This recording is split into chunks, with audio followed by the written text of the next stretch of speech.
Good morning. I'm going to present to you a little webinar on what is the meaning of onto or surjective.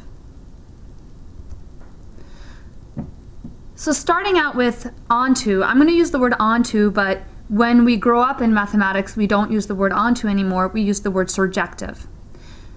An onto function intuitively means, so this is not the formal definition, but it means all the range values are covered or accounted for.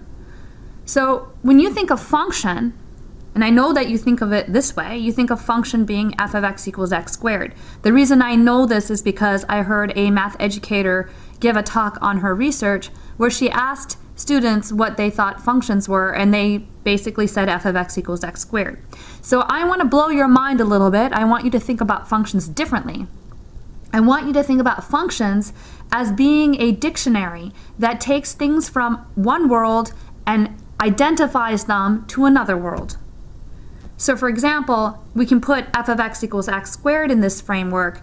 F of x equals x squared takes the real numbers and maps them after squaring them to other real numbers. For example, the number 1 would be mapped to 1 squared in world 2, which is 1.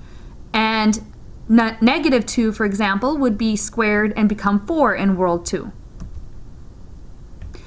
So just so you can see the pictures, now I'm going to take world 1, which is a bunch of squares, and map them to world 2, which is a bunch of circles. And here's how I'm going to do the identification. So I'm not using real numbers here so that you can actually see what's going on, because if I can't draw out all the real numbers and actually show you with arrows what's going on. So that's why I decided to do squares and circles. So one square, two different squares can go to the same circle in world 2. And so I did this mapping to show you that you could have funky kind of transfers over. You don't necessarily need one square to go to exactly one circle. That's a different concept called one-to-one. This particular mapping is onto because all the guys in world 2 have an arrow going to it. Or in fact, we call this a preimage. They have a preimage that maps onto it. So I colored in, for example, what I mean by preimage. If you look at the first circle, the preimage of the first circle are the first 2 squares that get mapped into that first circle. This particular example with this mapping is not onto. The reason for this is that these 2 lonely guys down at the bottom have no preimage. There's no arrows going to them, so they're not covered. What about all the stuff that you learn in pre-calc? So you have this section in pre-calc where you have a bunch of functions, and you're supposed to learn about onto and identify which one of the functions are onto, just to remind you of the type of questions that you probably encountered in pre-calculus. So for example, f of x equals x squared. Is that onto? Well, we can do the same kind of idea. World 1 is all the reals and world 2 is all the reals, except I can't one by one list them out. That's actually impossible. So I have to think about it more from a deductive reasoning. I have to ask that question, do all reals in world 2 have a preimage? And the answer is no. Because if I take something negative, like negative 1 in world 2, there's no input I can get or preimage I can get in world 1 that will yield minus 1 as the output. We can also see this graphically. Here's y equals minus 1. Y equals minus 1 doesn't even touch the graph of y equals x squared. So the y values plotted by x squared fail to capture minus 1. So again, minus 1 is not covered by y equals x squared.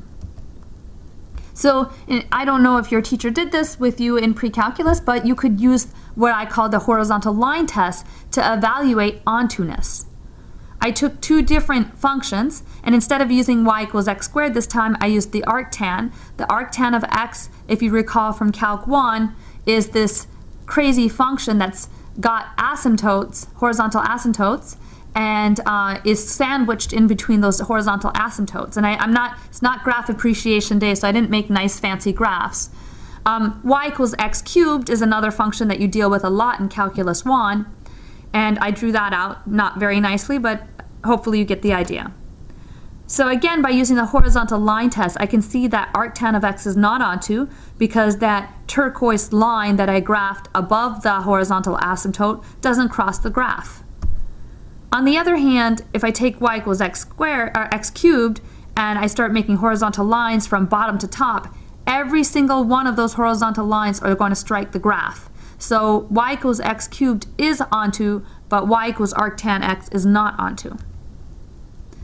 Now, going to the class, linear algebra, we have this formal definition that if t maps u to v is a function, and we define t to be onto if for every y in the range there exists an x in the domain such that y is equal to t of x. This is a very formal way of saying all y's have to have an x that maps onto it, or all y's have to have a pre-image. Except that now that you're kicked out of the nest, you can't deal with just intuition or horizontal line tests. You have to know the definition word for word. So if we look at actual linear transformations, so let's take this linear transformation that maps R2 to R2 and look at the matrix 1, 1, 1, 1, which is a very specific matrix. So is that mapping onto? Well, we're going from R2 to R2, so we can't do any horizontal line tests. So there's no easy way out. We have to actually scratch this out and think. So t of x, if I actually write it out, x is living in R2, so it has two components. And then I take that matrix 1, 1, 1, 1, and I actually do the matrix multiplication. And symbolically, what I have is that the y outputs have to look like x1 plus x2 in the first component and x1 plus x2 in the second component. Now that's very specific. That's telling me that the first and second components in the outputs have to be equal. Well, are there any vectors in R2 where the first and second components are not equal? For example, 1 minus 1. Well, that can never be an output because the outputs of this particular linear transformation have to have the same component in the first and second positions.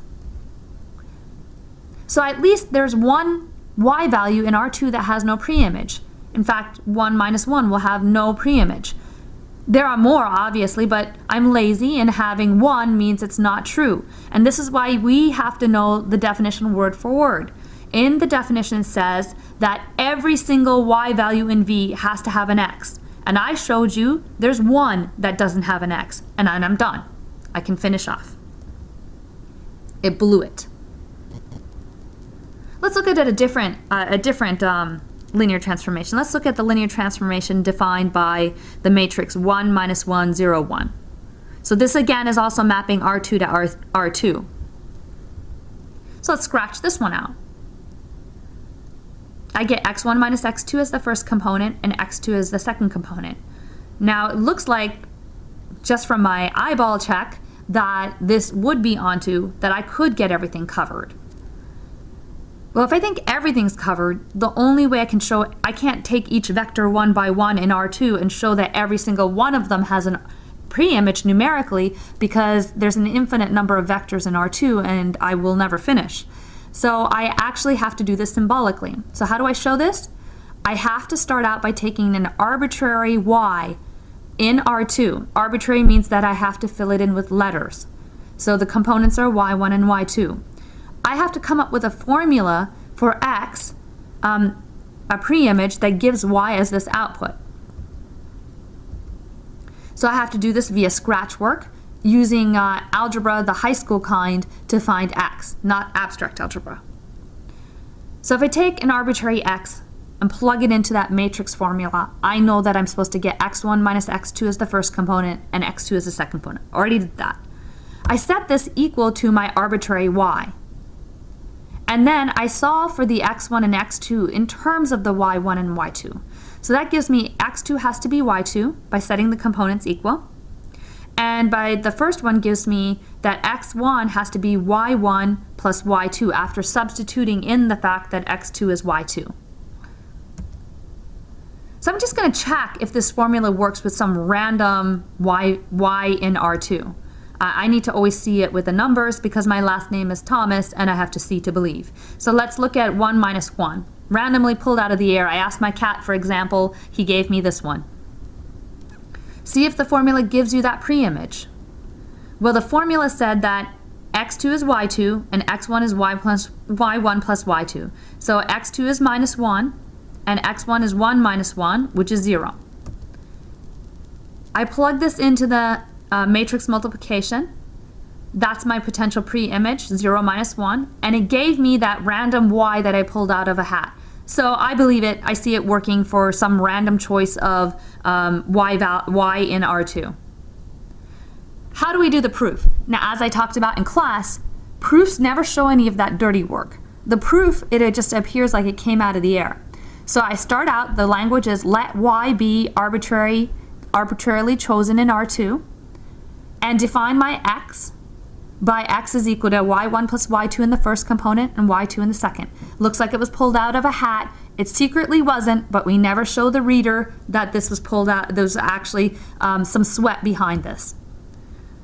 Then I do the computation, and I show that if I plug this formula in for x, I get exactly my arbitrary y as the output. That means that for every arbitrary y in R2, I demonstrated there is an x by formula in R2 that gives me that y as output. So therefore, by definition, t is onto.